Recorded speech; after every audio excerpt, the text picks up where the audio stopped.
Yeah, hello everybody. Yeah, today we tried different types of tofu. And tofu is a very important part of Chinese cuisine.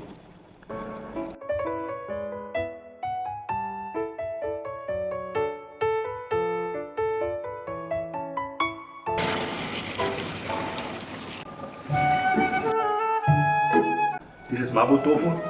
This is a very soft tofu. What you have normally to boil or fry a little bit. And then you add it to the sauce. The sauce is, what you can see, very spicy with a little bit pork.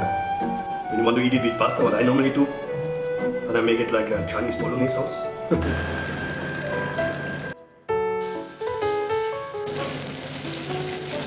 For some here you have the stinky tofu. This is a fermented tofu. It smells very bad when it's prepared, fried or pan fried. The taste is a little bit better than the smell.